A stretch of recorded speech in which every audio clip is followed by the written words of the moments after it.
Assalomu alaykum, hurmatli talabalar. Bugun biz sizlar bilan umumsologiya shaxs bo'lim bo'yicha navbatdagi mashg'ulotimizni boshlaymiz. Bugungi mashg'ulot mavzumiz har xil psixolog maktablarda shaxs nazariyalari bo'ladi. Mazkur mavzu ikkita mashg'ulotga ajratilgan. Bugun biz sizlar bilan birinchi mashg'ulot xususida to'xtaymiz.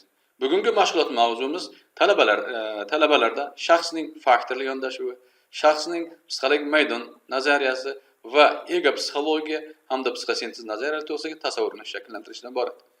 Mashg'ulot maqsadidan kelib chiqqanda quyidagi masalalar ko'rib chiqiladi. Birinchidan shaxsning faktorli yondashuvlari, ikkinchisi shaxsning psixologik maydon nazariyasi, uchinchi ega psixologik nazariyasi va to'rtinchisi psixosintez nazariyasi haqida so'z boradi. Kutilayotgan natijalar ushbu mashg'ulot yakunida talabalar quyidagi bilimlarga ega bo'lishi kerak bo'ladi. Shaxsning faktorli nazariyalarini, psixologik maydon nazariyasini, shaxsning ega psixologiyasi nazariyasini, shaxsning psixosintez nazariyasining xususiyatlarini tahlil qila oladi. Endi shaxs psixologiyasi to'g'risidagi mashg'ulotlarimizning qator bosqichlarida biz shaxsning bir qator nazariyalar xususida to'xtaldik. Bugungi mashg'ulotimizda esa biz bir vaqtimizda bir shaxs nazariyalarining bir qatorini ketma-ket ko'rib chiqishimiz lozim topdik. Chunki bularni aynan mashg'ulotda ko'rishimizning asosiy sababi kelajakda psixologiyaning ma'lum bir amaliy yo'nalishlari uchun mashg'ulotlarda ushbu nazariyalar qaysidir ma'noda metodologik asos sifatida xizmat qiladi. Chunki shaxsni tadqiq etish uchun umum psixodiagnostika, eksperimental psixologiya, undan tashqari konsultativ psixologiya, psixologik xizmat mavzular, masalalar ko'rilgan vaqtda deyarli psixologiyaning barcha amaliy yo'nalishdagi fanlari bilan bog'liq bo'lgan muhitda albatta shaxs nazariyalariga zarurat sezadi. Shuning uchun bugun biz birinchi e'tibor beradiganimiz shaxsiy faktorlar yondashuv. Mazkur muammo hozir biz sanab o'tadigan mualliflardan oldin boshlangan, chunki dastlab shaxsni o'rganishga e'tiborni Gordon Allport tomonidan amalga oshirilgan shaxsning ma'lum bir xususiyatlarining majmui shakllantirganda ular deyarli 18 mingga yaqin shaxs sifatlarini bir tizimlab chiqqanini ko'radi. Lekin aynan ushbu tizim hali shaxs to'g'risida to'laqonli baholash imkoniyatini beradigan bir majmuani ifoda eta olmagan.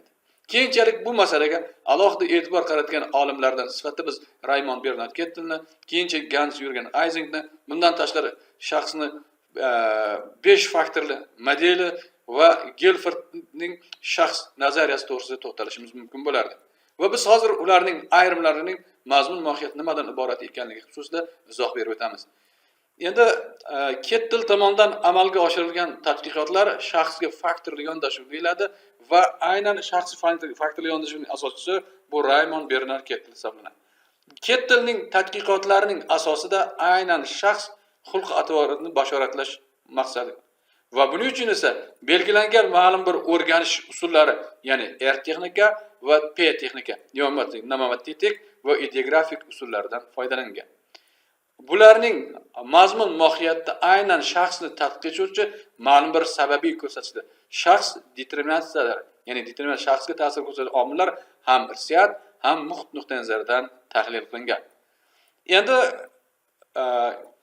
Kettel o'zining shaxs to'g'risidagi mulohazalar asosida shaxsga ta'rif beradiki, shaxs deydi, ma'lum vaziyatda bir bizga insonning xatti-harakatini bashorat qilishga imkon beruvchi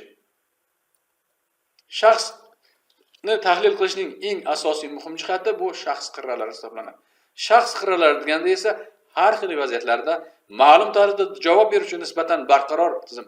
U faqat xulq-atvorda aniqlanuvchi o'ziga xos psixik tuzilma hisoblanadi. Kettel ushbu nazariy yondashuvlar asosida ikki xil shaxs xususiyatlarini ifoda etdi. Ulardan biri manba xususiyati ifoda etuvchi shaxs xususiyatlari bo'lsa, ikkinchisi esa yuzaki xususiyatlar hisoblanadi. Endi bu yerda manba xususiyatlar asosan tayanch xarakterga ega bo'lib, ular shaxs tuzilmasining tub qatlamida, chuqur qatlamidan joy olgan va ular barqaror sifatlar tarzida aks etadi. Yuzaki xususiyatlar esa bir-biri bilan munosabatda bo'lgan ikkilanish, tashlanish, xavotir, tez-tez bir-biriga hamroh bo'lish va boshqa tarzdagi xususiyatlarni aks ettiruvchi umumiy sifatlar hisoblanadi.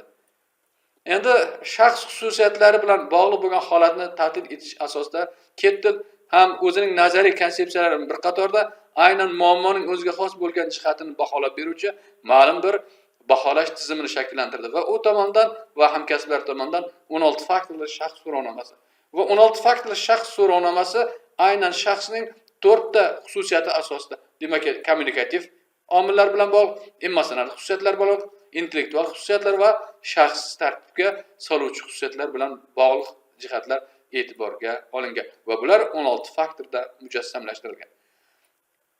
Bundan tashqari aynan shaxsga faktorli yondashuvning ikkinchi bir vakili bu Gans Jürgen Ising hisoblanadi.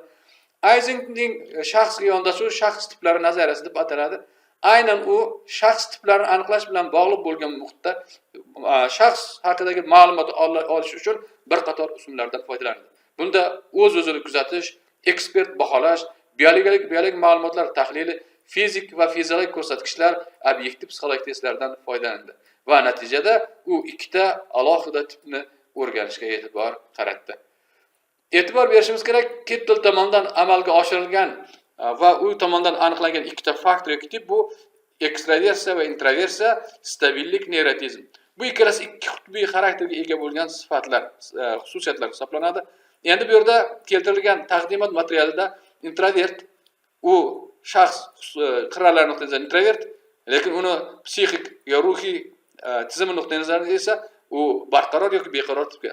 Introvert agar barqaror, stabil xarakterga ega bo'ladigan qanday sifatlar yoki unda ma'lum bir nevrotiklik alomatlari kuzatilsa qanaqa. Ekstravert tipidagilarda stabil narsissizm xos bo'lgan xususiyatlar kuzatilgani qanaqa, yo nevrotik xususiyatga ega bo'lganda qanaqa shaxsga xos bo'lgan xususiyatlar aks etishi bu yerda keltirib o'tilgan.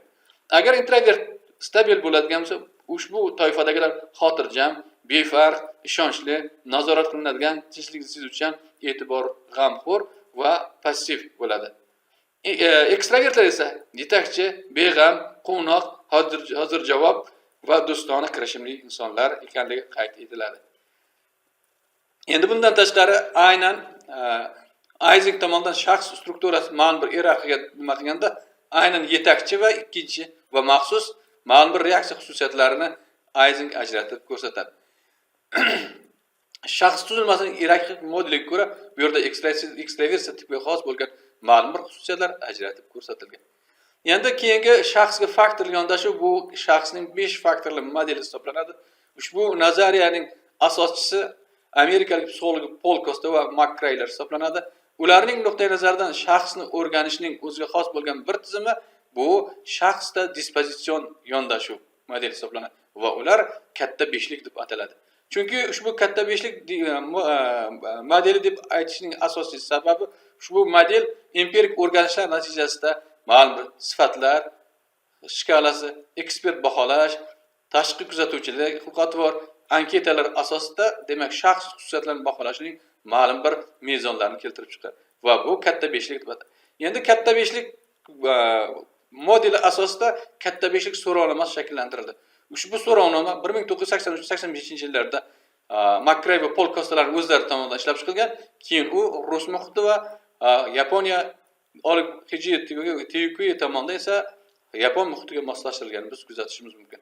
Katta beshlik so'rovnomasining ma'lum bir tarkibiy qismlariga e'tibor beradigan bo'lsak, ular 5 ta mana shunaqa faktorlardan iborat. Ekstraversiya, introversiya, yaqinlik, xolislik, o'zini o'zi nazorat qilish, impulsivlik, emosional beqaror, emosional barqarorlik, ekspressivlik va praktiklik.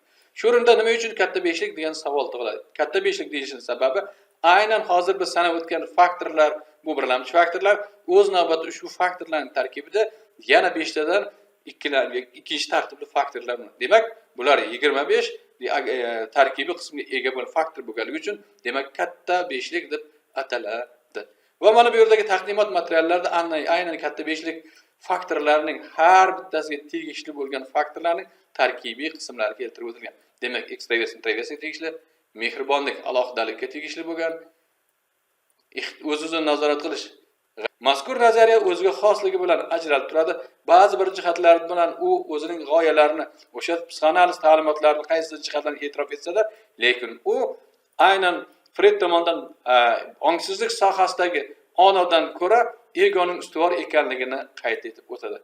Mazkur nazariyaga ko'ra shaxs psixikasi bilan u yashayotgan muhit bir-biri bilan qaysidir ma'noda chambarchas bog'liq.